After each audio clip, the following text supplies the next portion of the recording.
एक समय की बात है। एक राज्य में एक प्रतापी राजा राज करता था। एक दिन उसके दरबार में एक विदेशी आगंतुक आया और वो एक सुंदर पत्थर उपहार में दिया। राजा वह पत्थर देख बहुत प्रसन्न हुआ। उसने उस पत्थर से भगवान विष्णु की प्रतिमा का निर्माण कर उसे राज्य के मंदिर में स्थापित करने का निर्णय लिया और प्रतिमा निर्माण का कार्य राज्य के महामंत्री को सौंप दिया।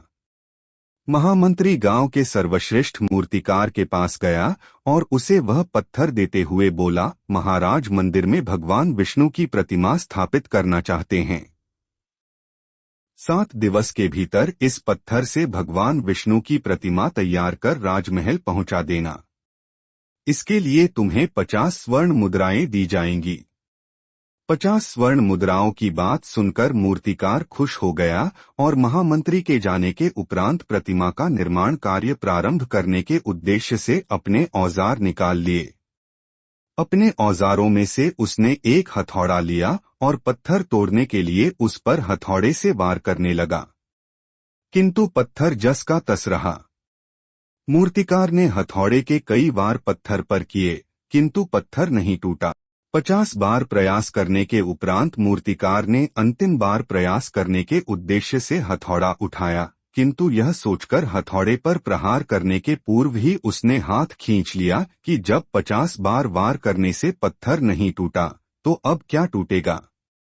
वह पत्थर लेकर वापस महामंत्री के पास गया और उसे यह कह वापस कर आया कि इस पत्थर को तोड़ना नामुमकिन है, इसलिए इससे भगवान विष्णु की प्रतिमा नहीं बन सकती। महामंत्री को राजा का आदेश हर स्थिति में पूर्ण करना था, इसलिए उसने भगवान विष्णु की प्रतिमा निर्मित करने का कार्य गांव के एक साधारण से मूर्तिकार को सौंप दिया। पत्थर लेकर मूर्तिकार ने महामंत्री के सामने ही उस पर हथौड़े से प्रहार किया और वह पत्थर एक बार में ही टूट गया। पत्थर टूटने के बाद मूर्तिकार प्रतिमा बनाने में जुट गया। इधर महामंत्री सोचने लगा कि काश पहले मूर्तिकार ने एक अंतिम प्रयास और किया होता तो सफल हो गया होता और 50 स्वर्ण मुद्राओं का हकदार बनता। मित्रों, हम भी अपने जीवन में ऐसी परिस्थितियों से दो चार होते रहते हैं।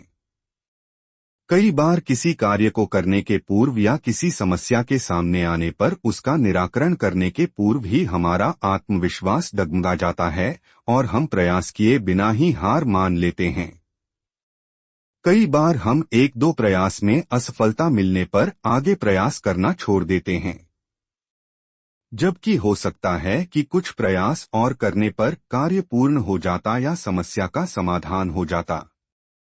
यदि जीवन में सफलता प्राप्त करनी है तो बार बार असफल होने पर भी तब तक प्रयास करना नहीं छोड़ना चाहिए जब तक सफलता नहीं मिल जाती। क्या पता जिस प्रयास को करने के पूर्व हम हाथ खींच ले वही हमारा अंतिम प्रयास हो और उसमें हमें कामयाबी प्राप्त हो जाए।